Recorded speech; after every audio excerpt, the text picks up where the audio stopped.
Hello, boys and girls. It is Tuesday and it is time for Charlotte's Web. Today is chapter 6 and it's called Summer Days.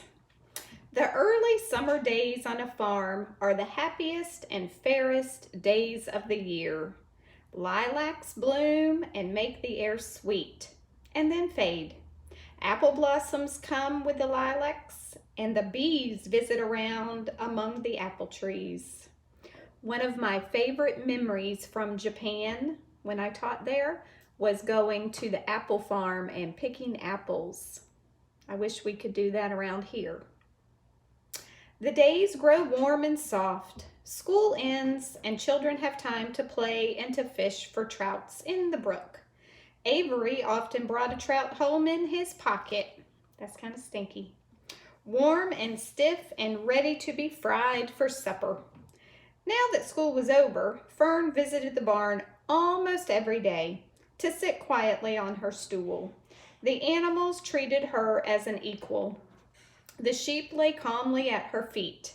Around the 1st of July, the workhorses were hitched to the mowing machine, and Mr. Zuckerman climbed into the seat and drove into the field. All morning you could hear the rattle of the machine as it went around and round, while the tall grass fell down behind the cutter bar in long green swaths. Next day, if there was no thunder shower, all hands would help rake and pitch and load, and the hay would be hauled to the barn in the high hay wagon, with Fern and Avery riding at the top of the load. Then the hay would be hoisted, sweet and warm, into the big loft, until the whole barn seemed like a wonderful bed of timothy and clover. It was fine to jump in and perfect to hide in, and sometimes Avery would find a little grass snake in the hay and would add it to the other things in his pocket. Early summer days are a jubilee time for birds. In the fields, around the house, in the barn, in the woods, in the swamp, everywhere love and songs and nests and eggs.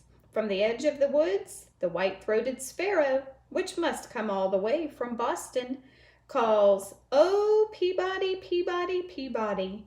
On an apple bough, the phoebe teeters and wags its tail and says, "Phoebe, Phoebe." The song sparrow, who knows how brief and lovely life is, says, "Sweet, sweet, sweet interlude.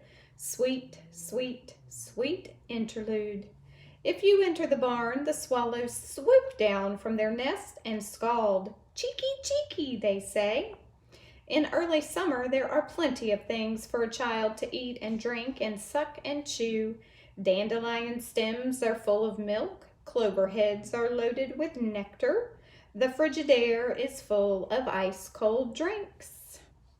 Everywhere you look is life, even the little ball of spit on the weed stalk, if you poke it apart, has a green worm inside it.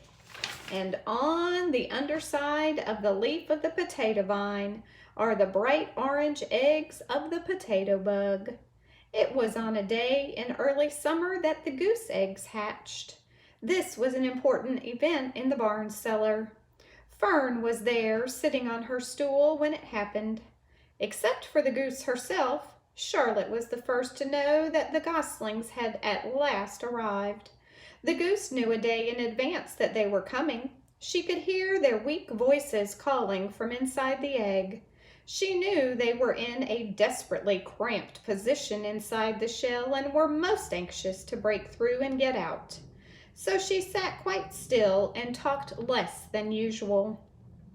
When the first gosling poked its gray-green head through the goose's feathers and looked around, Charlotte spied it and made the announcement.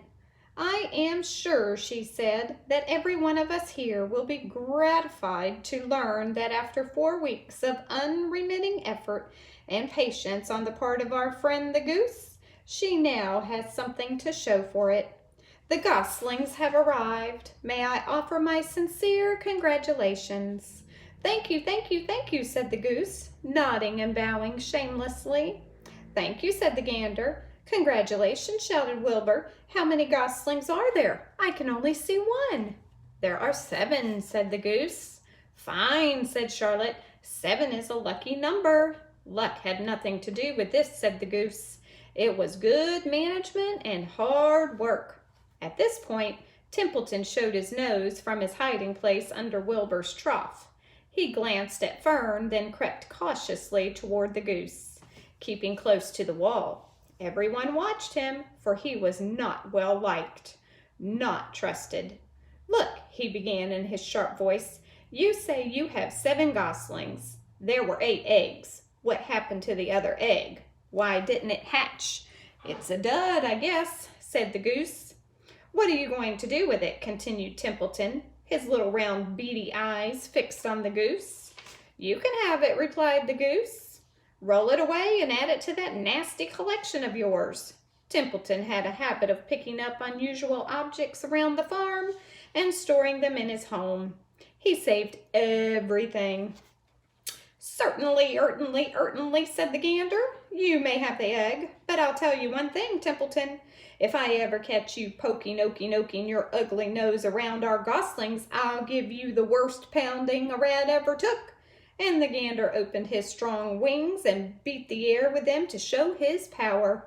He was strong and brave, but the truth is, both the goose and the gander were worried about Templeton, and with good reason. The rat had no morals, no conscience, no scruples, no consideration, no decency, no milk of rodent kindness, no I can't even say this word, compunctions. I'll have to look that word up later myself. No higher feeling, no friendliness, no anything. He would kill a gosling if he could get away with it. The goose knew that. Everybody knew it. With her broad bill, the goose pushed the unhatched egg out of the nest, and the entire company watched in disgust while the rat rolled it away. Even Wilbur, who could eat almost anything, was appalled. "Imagine wanting a junky old rotten egg," he muttered. "A rat is a rat," said Charlotte. She laughed a tinkling little laugh. "But my friends, if that ancient egg ever breaks, this barn will be untenable." "What's that mean?" asked Wilbur. "It means nobody will be able to live here on account of the smell. A rotten egg is a regular stink bomb." "I won't break it," snarled Templeton. "I know what I'm doing. I handle stuff like this all the time." He disappeared into his tunnel, pushing the goose egg in front of him. He pushed and nudged till he succeeded in rolling it to his lair under the trough. That afternoon, when the wind had died down and the barnyard was quiet and warm, the gray goose led her 7 goslings off the nest and out into the world. Mr. Zuckerman spied them when he came with Wilbur's supper. "Well, hello there," he said, smiling all over. "Let's see, 1, 2, 3, 4, 5, 6, 7. 7 baby geese. Now isn't that lovely?" Uh-oh, Chapter 7, Bad News. Wonder what this is going to mean. Wilbur liked Charlotte better and better each day. Her campaign against insects seemed sensible and useful. Hardly anybody around the farm had a good word to say for a fly. Flies spent their time pestering others. The cows hated them. The horses detested them. The sheep loathed them. Mr. and Mrs. Zuckerman were always complaining about them and putting up screens. Wilbur admired the way Charlotte managed. He was particularly glad that she always put her victim to sleep before eating it. "It's real thoughtful of you to do that, Charlotte," he said. "Yes," she replied in her sweet musical voice. "I always give them an anesthetic so they won't feel pain. It's a little service I throw in."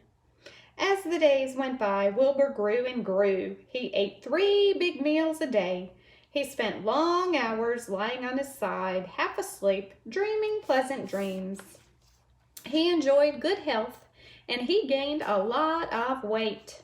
One afternoon, when Fern was sitting on her stool, the oldest sheep walked into the barn and stopped to pay a call on Wilbur. "Hello," she said. "Seems to me you're putting on weight." Yes, I guess I am, replied Wilbur.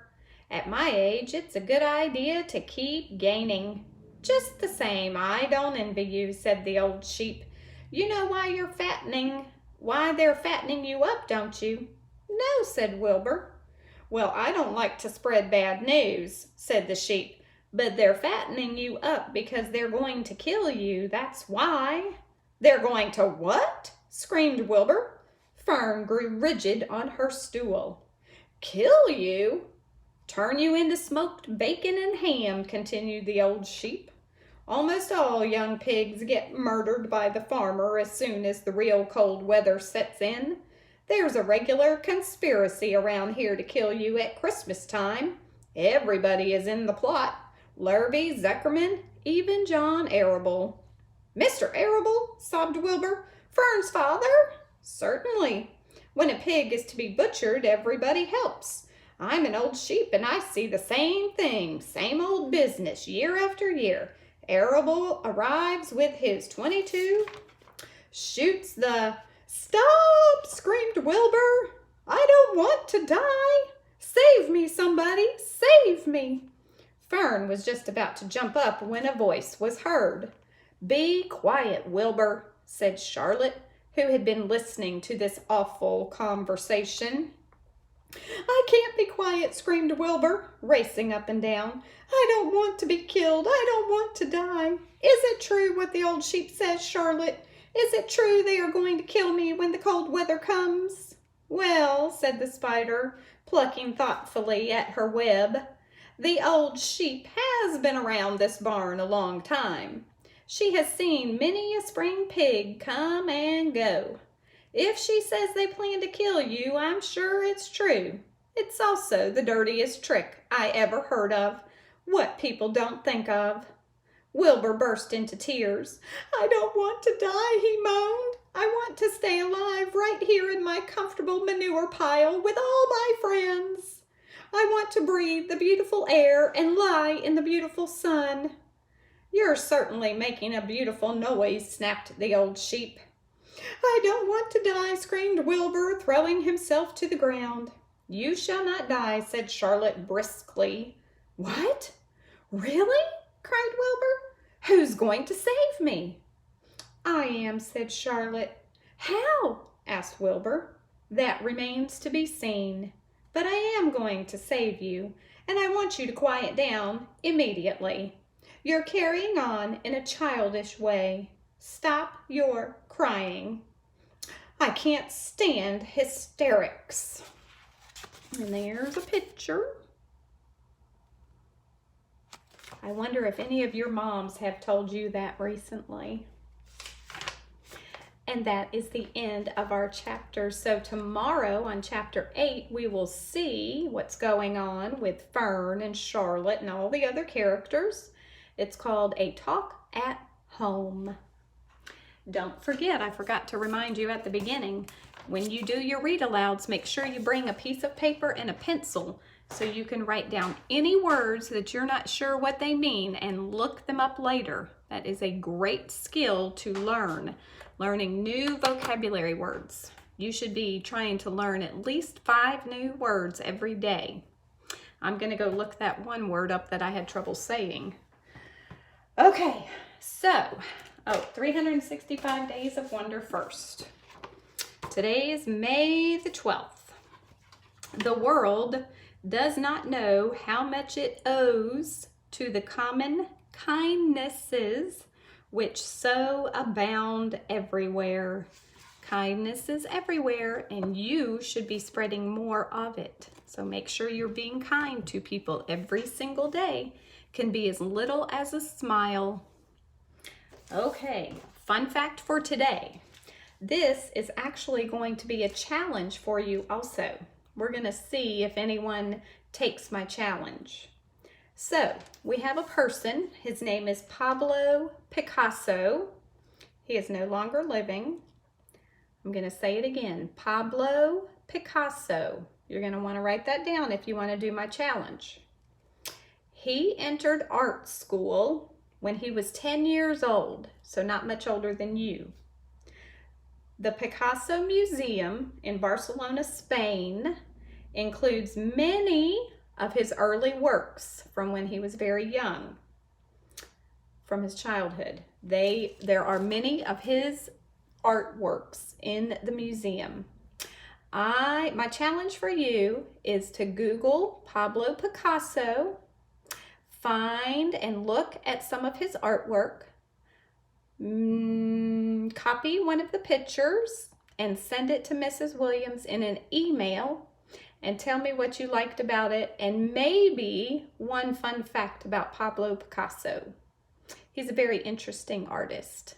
So look at some of his artwork, find your favorite, copy a picture, and email it to Mrs. Williams, and maybe include a fun fact about Pablo Picasso.